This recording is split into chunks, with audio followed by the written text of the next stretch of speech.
God is good. ஆண்டவராக இயேசு கிறிஸ்து நாமத்தினாலே உங்கள் யாருக்கும் கிருபையும் சமாதானமும் உண்டாவதாக. இந்த நாளில் வேதத்து மூலியமா தேவன் நம்மோடு கூட பேசுகிற காரியம் என்னவென்றால், அது ஏசாயா தீர்க்கதரிசியின் புஸ்தகம் 40வது அதிகாரம் 31வது வசனம். கர்த்தருக்கு காத்திருக்கிறவர்களோ புதுபலன் அடைந்து கழுகுகளைப் போல செட்டைகளை அடித்து எழும்புவார்கள்.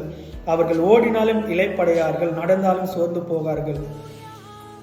இந்த வார்த்தை என்ன சொல்லுதுன்னா, கர்த்தருக்கு காத்திருக்கிறவர்களும் புது பலன் அடைந்து கழுகுகளைப் போல செட்டைகள் அடித்து எழும்புவார்கள்.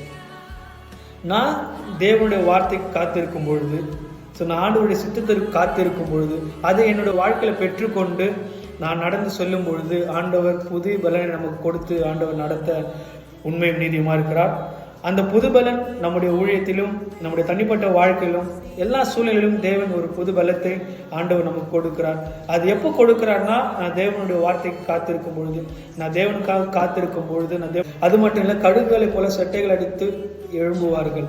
அவர்கள் ஓடினாலும் இளைப்படையார்கள், நடந்தாலும் சோர்ந்து போவார்கள். கழுகு தன்னுடைய பலன் இழக்கும் பொழுது அது உயர்ந்த இடத்துக்கு போய் எந்த ஒரு மழை அடித்தாலும், வெயில் அடித்தாலும், புயல் அடித்தாலும், எந்த ஒரு காரியங்கள் அது டிஸ்டர்ப் பண்ணாலும் அந்த இடத்த விட்டு அது நகராது. ஏன்னா அதோடைய பலன் எல்லாம் இழந்து புது பலன் வருவதற்காக அது காத்திருக்கும். அந்த புது பலன் வந்த பிறகு அதோடைய விங்ஸ் எல்லாம் விரிச்சு அது பறக்கும் பொழுது பழைய பலத்தை காட்டிலும் புதிய பலத்தோடு அது உயர்ந்த இடத்திற்கு பறக்கும். அது மட்டும் இல்லை, அவர்கள் ஓடினாலும் இளைப்படையார்கள், நடந்தாலும் சோர்ந்து போகல். நான் ஆண்டோடைய வார்த்தையில் பலப்படும் பொழுது நான் எந்த சூழ்நிலை இருந்தாலும் நான் பலன் அடைய மாட்டேன், நான் சோர்ந்து போக மாட்டேன். அழகாக ஃபாதர் பெக்மன்ஸ் அவர்கள் இப்படியாக பாடியிருக்கிறாங்க.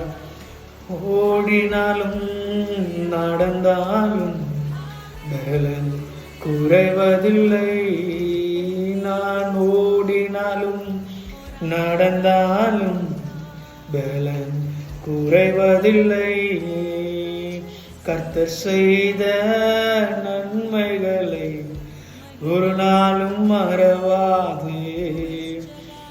ஃபாதர் அழகாக இந்த பாடல் பாடியிருக்காங்க. ஸோ இது எப்போனா, நான் ஆண்டு வார்த்தையை காத்திருக்கும் பொழுது, நான் ஆண்டவருக்காக காத்திருக்கும் பொழுது ஆண்டவர் இந்த காரியங்களை செய்ய உண்மையும் நீதியுமா இருக்கிறார். இந்த வார்த்தை உங்களுக்கு பிரயோஜனமாக இருக்குன்னு சொல்லிட்டு நான் விசுவாசிக்கிறேன். இந்த வார்த்தை உங்களுக்கு பிரயோஜனமாக இருந்தால் மற்றவங்களுக்கு ஷேர் பண்ணுங்கள். கர்த்தர் தாமே தம்முடைய வார்த்தை ஆசீர்வதிப்பாராக. God bless you.